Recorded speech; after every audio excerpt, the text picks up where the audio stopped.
A very good morning to मेरे सभी प्यारे बच्चों. I am here with part 3 of improvement in food resources, chapter 12, class 9th, and today we will study about the topic crop variety movement improvement.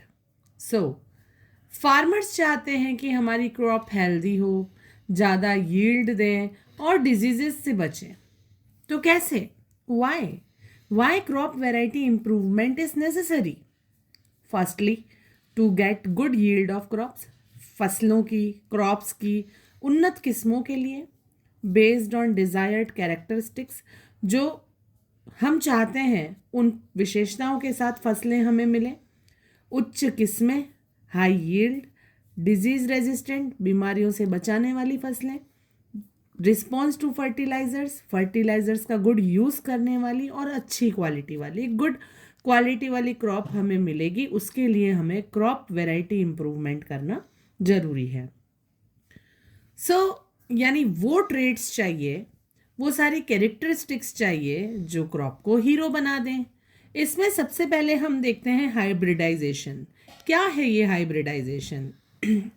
जब भी हम दो genetically different plants की crossing करवाते हैं और उससे हमें एक नई वैरायटी मिलती है, उस प्रोसेस को, उस टर्म को हम कहते हैं हाइब्रिडाइजेशन. इसका मतलब ये हुआ कि बच्चों, मान लो कि एक ग्रीन मनी प्लांट आपके पास ऑलरेडी है और एक रेड कलर का मनी प्लांट जो है, रेड कलर की लीफ वाला जो मनी प्लांट है, आप लेकर आए.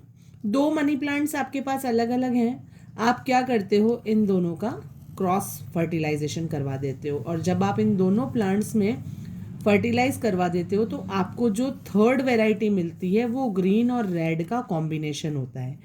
तो इस तरह से, इस प्रोसेस से होने वाले प्रोडक्शन को, क्रॉप को हाइब्रिडाइजेशन कहते हैं. It means two different parents, one super child crop. And what is the types of hybridization? Then there is three main types of hybridization. The first one is intervarietal crop breeding.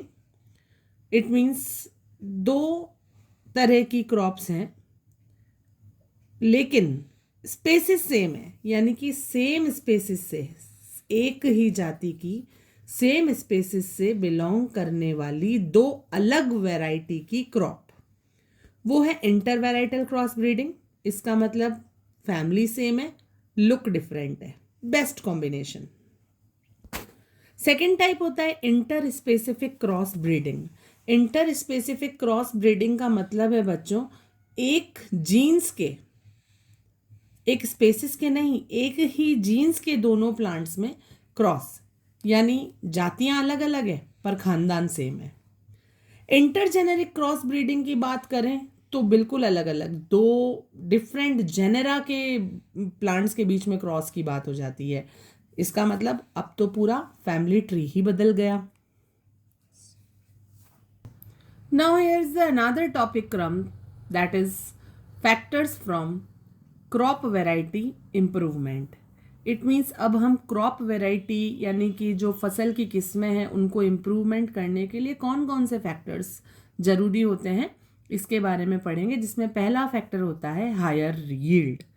Higher yield का मतलब होता है बच्चों, हर एकड़ पर एकड़ के according crop का प्रोडक्शन ज़्यादा होना. पर एकड़ के अकॉर्डिंग, ज़मीन का एक नाप होता है एकड़, उस हर एकड़ के अकॉर्डिंग जो क्रॉप का प्रोडक्शन हो वो ज़्यादा हो. इसका मतलब ज़मीन वही हो पर फसल ज़्यादा हो. उसके बाद हम बात करते हैं इम्प्रूव्ड क्वालिटी की. इम्प्रूव्ड क्वालिटी की बात करें तो इसका मतलब ये होता है कि क्वालिटी जो क्रॉप पे डिपेंड करे, जितनी बढ़िया क्रॉप की सीड्स, क्रॉप की सिरकमटेंसेस, उतनी ही अच्छी क्वालिटी. जैसे वीट की बेक करने की क्वालिटी, पल्सेस में प्रोटीन कितना है वो क्वालिटी, ऑयल सीड्स में ऑयल की quality, and fruit and veggies में कि कितने टाइम तक चल सकती है, दैट इज गुड प्रिजर्वेशन की क्वालिटी. इट मीन्स अगर क्वालिटी सही तो market value high. Third factor जो है वो है biotic and abiotic resistance. Biotic यानी कि डिजीजेस, क्रॉप में डिजीजेस लगना, इंसेक्ट्स लगना, नेमाटोड्स जो होते हैं कीड़े मकोड़े, उनसे बचना, किस तरह से फसल को बचाया जाए। और अबायोटिक में आ जाता है किसी भी तरह की फेमाइन, जैसे ड्रॉट हो गया, खारापन हो गया पानी का, हीट हो गई, कोल्ड हो गई, बाढ़ आ गई, ये सारी चीज़ें अबायोटिक फैक्टर्स में आती है। इसका मतलब कि जब भी हम अपनी क्रॉप्स को वेदर की मार और जम्स का वार दोनों से रक्षा करते हैं तो हम उन्हें बायोटिक एंड अबायोटिक रेसिस्टेंस देते हैं। बात करें फोर्थ फैक्टर की, तो change is maturity duration. It means फसल कब बड़ी होगी, कब उगेगी। तो क्रॉप को बहुत जल्दी जल्दी ग्रो करना चाहिए और एक साल में ज़्यादा से ज़्यादा फसलें प्राप्त करनी चाहिए, जिससे कॉस्ट भी लेस हो और कटाई भी उनकी आसान हो जाए, जो क्रॉप्स है उसकी हार्वेस्टिंग भी इजी हो जाए। इट मीन्स जल्दी बढ़े, जल्दी कटे, प्रॉफिट डबल। देन बात करते हैं फिफ्थ फैक्टर की, दैट इज वाइडर एडेप्टेबिलिटी। इसका मतलब बच्चों ये है कि क्रॉप जो है वो अलग अलग क्लाइमेट्स में भी अच्छे से ग्रो कर सके। एक ही वैरायटी की क्रॉप्स अलग अलग एटमॉस्फेयर वाले एरिया में गुड ग्रो कर सके। इंडिया बड़ा है तो क्रॉप भी हर जगह चलनी चाहिए। उसके बाद बात करते हैं डिज़ायरेबल एग्रोनॉमिक कैरेक्टरिस्टिक्स की। इसका मतलब ये होता है कि बड़ी बड़ी ब्रांच वाली क्रॉप्स लाइक एनिमल्स फॉडर, जानवरों के चारे के लिए जो फसलें उगाई जाती है, tall plus branching crops for fodder, और ड्वार्फ क्रॉप्स भी होती है जिनमें न्यूट्रिएंट लेस होते हैं लेकिन इनकी जो यील्ड्स हैं, जो किस्में हैं, वो उन्नत होनी चाहिए ताकि हमें कैटल्स के लिए अच्छे से खाना मिल सके। यानी स्ट्रक्चर भी स्मार्ट, तगड़ी और किफ़ायती क्रॉप। तो इस तरह से बच्चों हम लोगों ने हमारा crop variety improvement topic complete किया। मिलते हैं नेक्स्ट वीडियो में।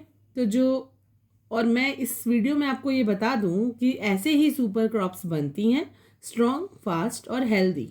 तो मिलते हैं अगले टॉपिक के साथ नेक्स्ट वीडियो में। Till then bye bye.